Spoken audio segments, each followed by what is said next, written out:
They said no man should ever try it. That shrine had never failed.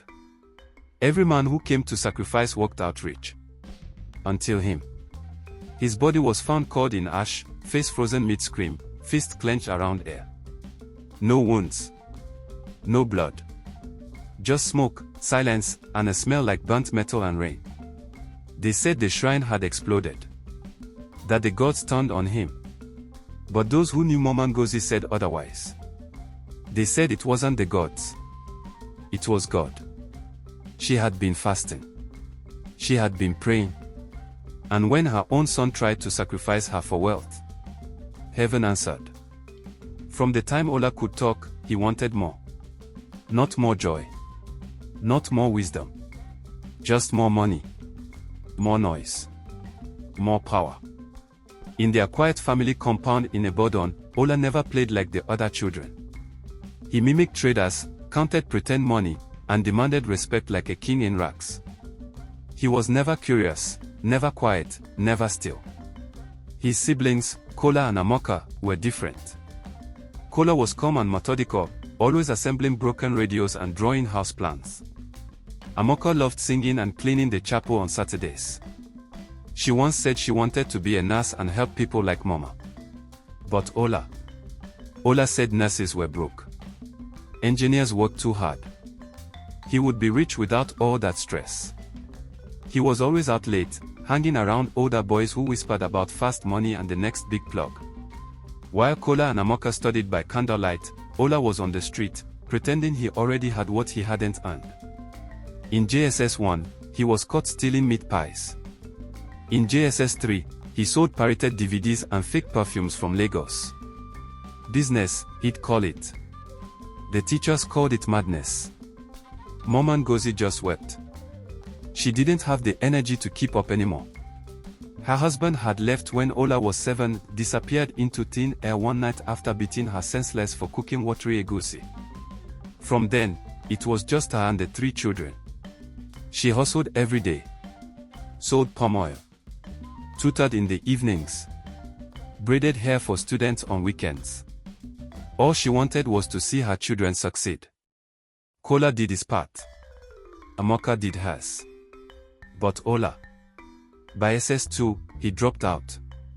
School no scam, he scoffed. I go blow before Una graduate, watch. He packed a small bag and left for Jos, said he had a real work with gold miners. 3 months later, he returned gaunt, angry, and broke. They cheat me, he said. But next time, I go win. There was no next time. He became a club bouncer. Then a weed runner. Then part of a forex scam that collapsed in days. Every few months he'd vanish, only to reappear, dirtier and poorer but with bigger dreams. All back. No progress. Meanwhile, Kola graduated. Got a job with a power holding company.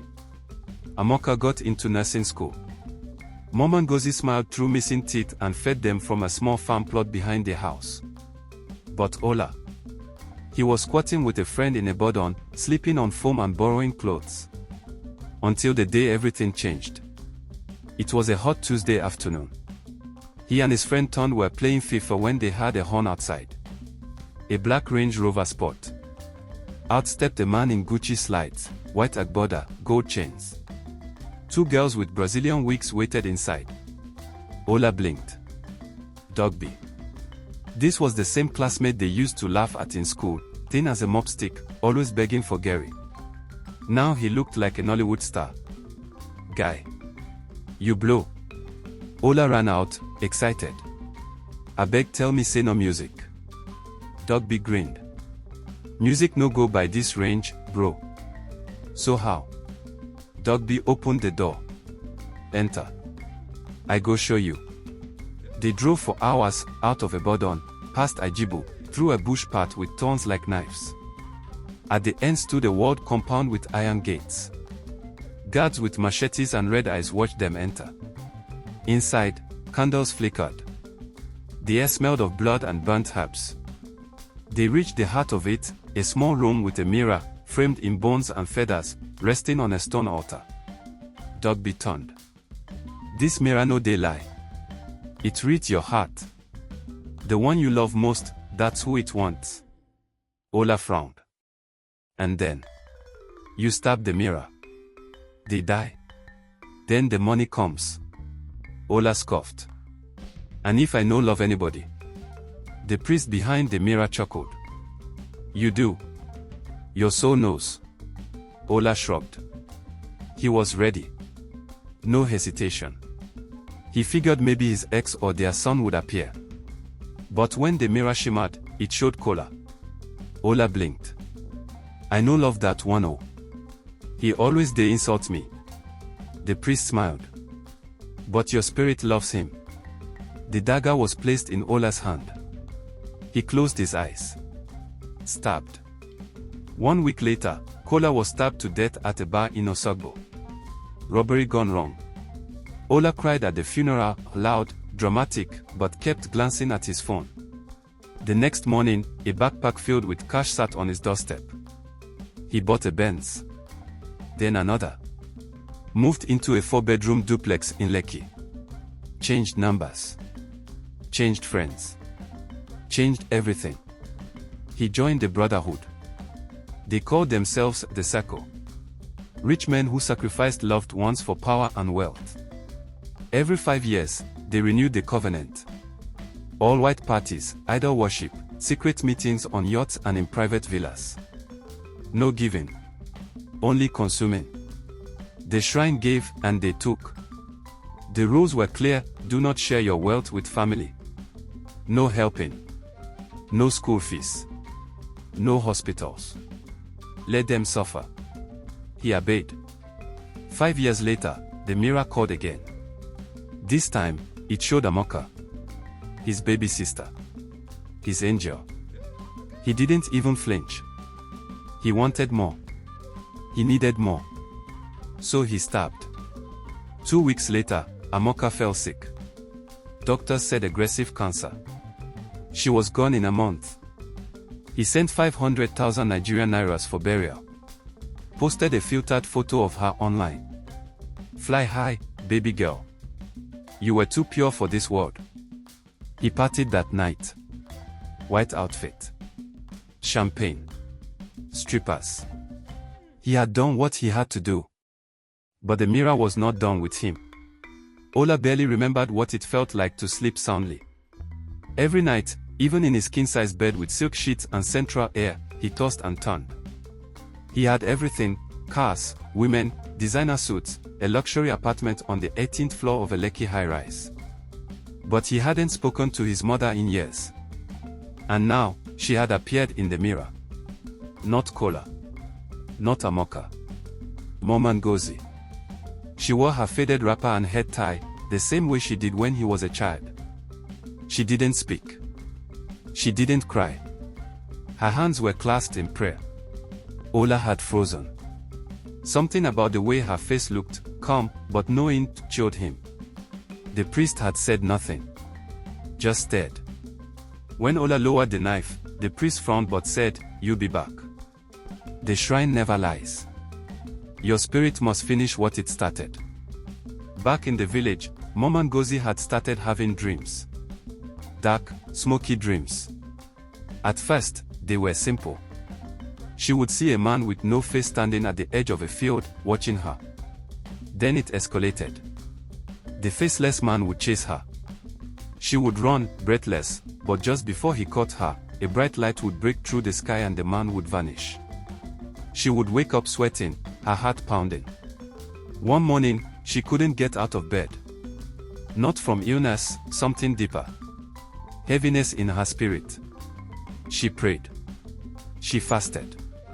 Something was wrong with her first son. Something was coming. She didn't know what, but she started a dry fast. No food. No water. For 7 days. She spent the mornings in her small room, kneeling on the cold cement floor, whispering psalms into her palms. At night, she lit her last candle and asked God to expose every hidden error.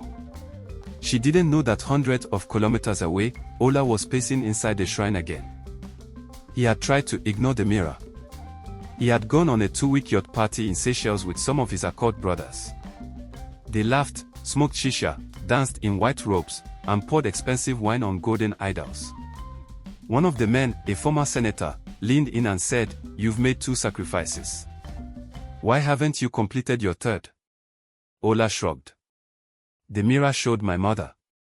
The senator smiled, as if amused. "Then what's the problem?" "She's different.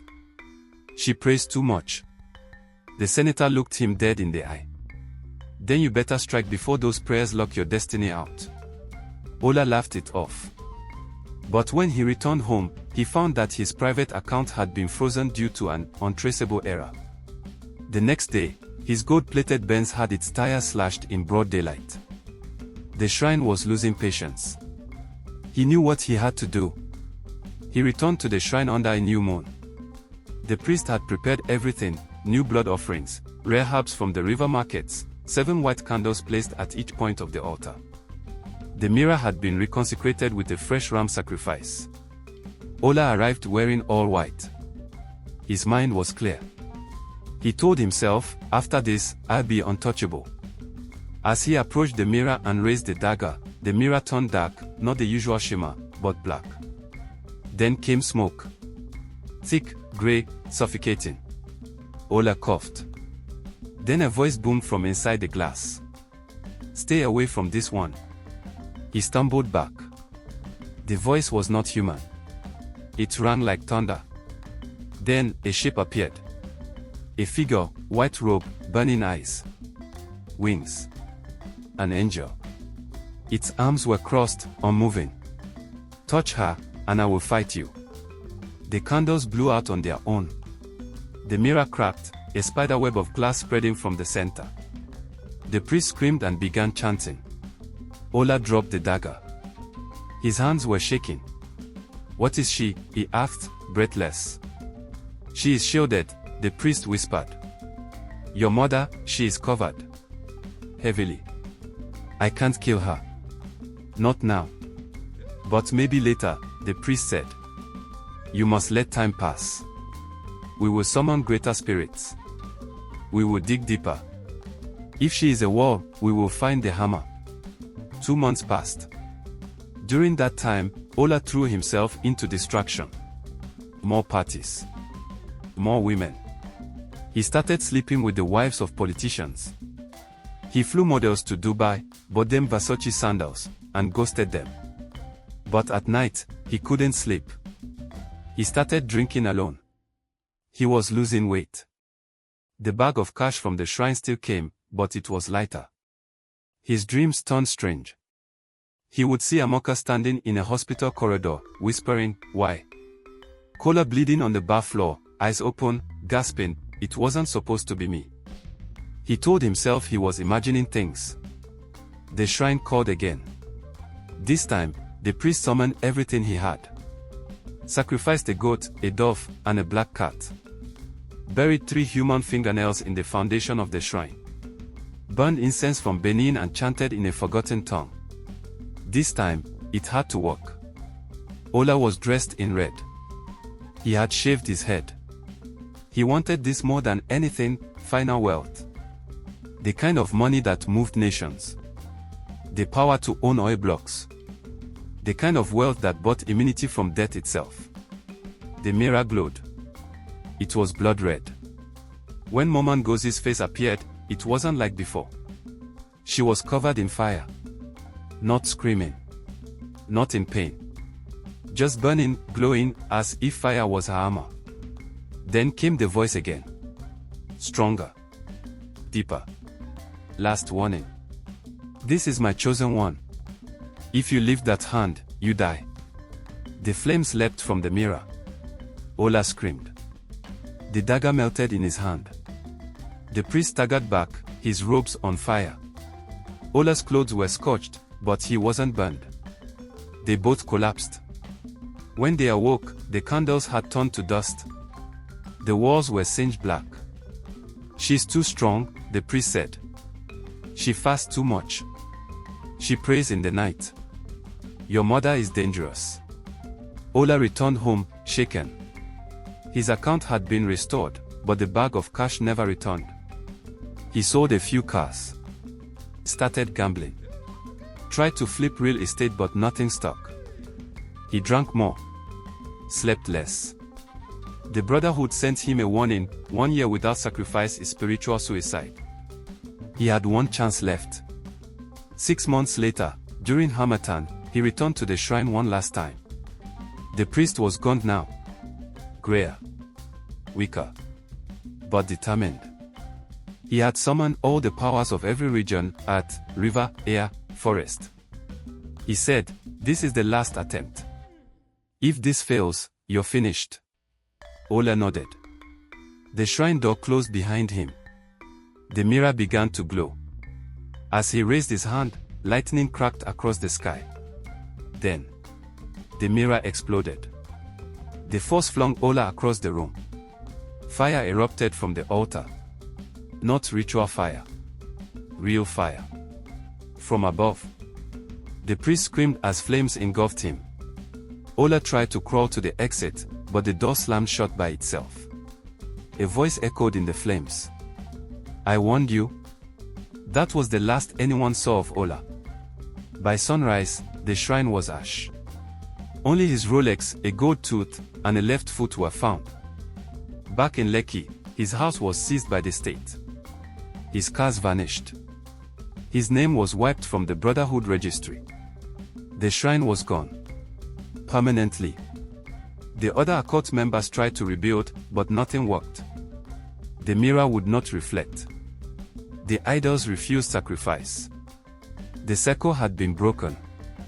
Because he tried to kill someone God had marked as his own.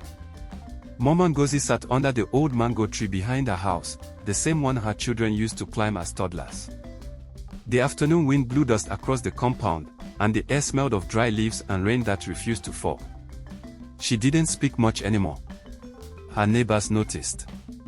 She stopped singing in the church choir. She no longer prayed aloud. She just sat. In front of her stood 3 small graves, side by side. Kola. Amoka. Ola. One taken by a bar fight. One taken by disease. One taken by fire. She had buried all her children. 2 killed by the other. 1 consumed by the very power he chased. Now she was alone. But not truly. 2 toddlers played in the background, Ola's son, Kola's daughter. Children left behind, small echoes of the bloodline that used to fill this yard with laughter. Sometimes, they would run to her and ask, "Grandma, why do you cry when you think we're not looking?" She would smile. "Because I love too much." No one knew the full story. Only that Ola died in a mysterious fire. That some whispered of a shrine that exploded. That he had been rich and then he wasn't. That his wealth came too fast and ended too brutally. But Mama Ngozi knew. She didn't boast. Didn't explain. She just rocked quietly on her wooden chair, Bible on her lap, lips moving gently in silent prayers. She no longer prayed for herself. She prayed for the children. For the village. And for the many other mothers whose sons were being lured into the same darkness. Because she knew now, the devil does not come in horns. He comes offering backpacks of cash. And he asks for blood. But God, she had learned, answers before the knife can fall. If you stand in the gap, if you fast and pray, no weapon, not shrine, not dagger, not mirror, will ever prosper. That was her peace. And that was her pain.